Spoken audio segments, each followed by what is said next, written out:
सभी विद्यार्थियों, प्रिय मित्रों, आप सभी का हार्दिक अभिनंदन है मेरे YouTube channel Uma literature academy पर। आज हम पढ़ेंगे प्राचीन भारत में विभिन्न साहित्य में वर्णित गणराज्यों के नामों के बारे में। गणराज्यों के बारे में, गणतंत्रों का शासन हम बाद में आपको बताएंगे। अभी हम केवल उनके नाम देख लेते हैं। प्राचीन गणतंत्र, तो उसमें 4 भाग किए हुए हैं हमने उसके लिए। एक तो बौद्धकालीन गणराज्य, जो प्रमुख गणराज्य माने जाते हैं और जिन्हें विद्यार्थी ज्यादातर पढ़ते भी हैं।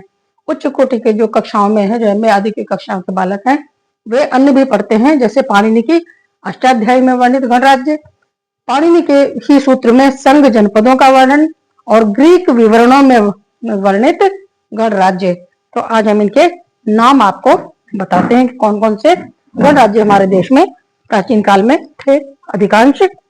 तो पहले हम बौद्धकालीन गणराज्यों का नाम उठाते हैं, जो हमें रीज डेविड्स की बुद्धिस्ट इंडिया नामक पुस्तक में मिलते हैं।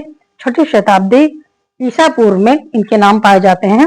गणराज्य तो बहुत सारे थे, लेकिन उसमें सबसे प्रमुख 10 गणराज्यों की गणना होती थी, जिनमें नंबर 1 था कपिलवस्तु के शाक्य, नंबर 2 पर आते हैं कुशीनारा के मल्ल, नंबर 3 पर पावा के मल्ल, नंबर 4 पर रामग्राम के कोलीय, नंबर 5 पर मिथिला के विदेह, नंबर 6 है पिप्पली वन के मौर्य, नंबर 7 पर अल्लकप के बुली और 8वें पर है सिंसुमार पर्वत के भग्ग और नंबर 9 पर है केशपुत्र के कलाम और अंतिम और सबसे विशाल जो गणराज्य है वह है वैशाली के लिच्छवी।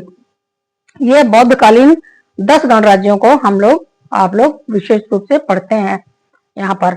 इनके अतिरिक्त भी बहुत सारे गणराज्य भारत में थे, जिनके हम कुछ वर्णन अन्य ग्रंथों के आधार पर करेंगे, जैसे पाणिनि की अष्टाध्यायी से ज्ञात गणराज्य। तो उसमें पहले नंबर 1 पे नाम है शूद्रक का, दूसरे हैं मालव, तीसरे हैं कौंडिव्रस, चौथे हैं वृक, 5वें हैं कौंडोपरथ और 6वें हैं दंडकी। नंबर 7 पर है कौष्टकी, 8 पर है जालमणि और नंबर 9 पर ब्रह्मगुप्त, नंबर 10 पर है जानकी और 11 पर है दामन्य, 12 पर है उपलय, 13वां है अभिदंती, 14वें है काकदंती और 15वें है शत्रुंतपी, 16वें नंबर पर है सारुसेनी और 17वें है विंद्र, 18वें नंबर पर है मौंजायन और 19वें नंबर पर है उलभ, 20 पर है और 21 पर है सावित्री पुत्र। ये तो पाणिनि की अष्टाध्यायी से ये हमको 21 अन्य छोटे छोटे गणराज्य देखने को मिलते हैं।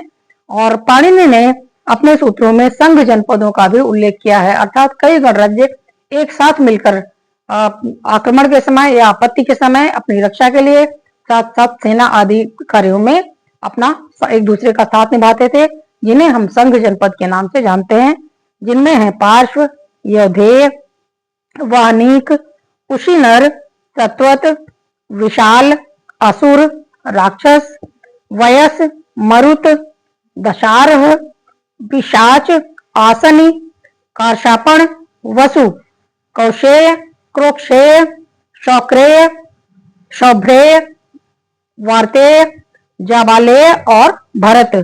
ये इतने जो है ये संघ जनपद के रूप में कार्य करते थे, अर्थात आपस में अपना अपना 2-3 जनपदों का, कुछ जनपदों का संघ बनाते थे या सभी अपने मिलजुल कर कार्य करते थे। बाहरी आक्रमण से रक्षा करने के लिए विशेष रूप से इसका इस्तेमाल होता था।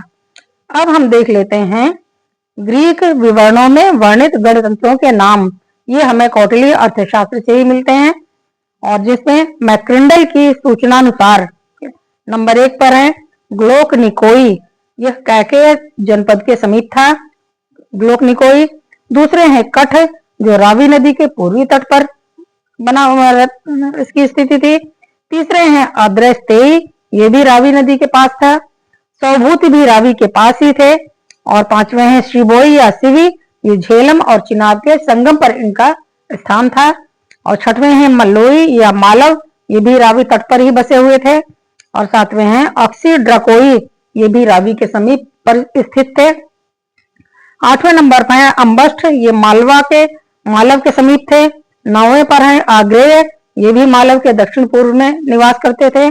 और 10वें नंबर पर है जथोई या क्षत्रिय, ये पंजाब में ही निवास करते थे। और वसाती मालव और क्षुद्रक के समीप इनका स्थान था वसाती का। और नंबर 12 पर है मुसिकनोई, ये उत्तरी सिंध क्षेत्र में ये इनका स्थान बसे हुए थे ये। और नंबर 13 पर है वचमनोई या ब्राह्मणक, जो सिंध क्षेत्र में निवास करते थे। और नंबर 14 पर है पातलेन, ये भी सिंध क्षेत्र में ही इनका निवास स्थान था। और अंतिम है 15 नंबर पर सिकंदर के आक्रमण के समय संभवतः यौधेय गणराज्य था और इनका नाम नहीं मिलता है। और ये वीर क्षत्रिय हुआ करते थे। तो इतने हमको गणराज्य देखने को मिलते हैं, जिनमें मालव और यौधेय का वर्णन तो हम गुप्त काल के समय तक भी देख पाते हैं और उन्हें गुप्तों ने अपने शासन में मिला लिया था। इनकी मुद्राएं भी मिलती हैं जिनसे उनका इतिहास हम जान पाते हैं। तो ये हमने प्रमुख विद्यार्थियों आपको गणराज्यों के नाम बताए प्राचीन काल में। आप 10 ही गणराज्य पढ़ते हैं, लेकिन देखिए मैंने आपको कितने सारे बता दिए। तो आशा है कि आपके उच्च कोटि के अध्ययन के लिए ये बहुत ही उपयोगी होंगे। और शीघ्र ही मैं इस पर एक और वीडियो बनाऊंगी जिसमें गणतंत्रों का विकास और उनका शासन और उनके पतन आदि की चर्चा हम करेंगे। तो आज के लिए इतना ही। बहुत बहुत धन्यवाद।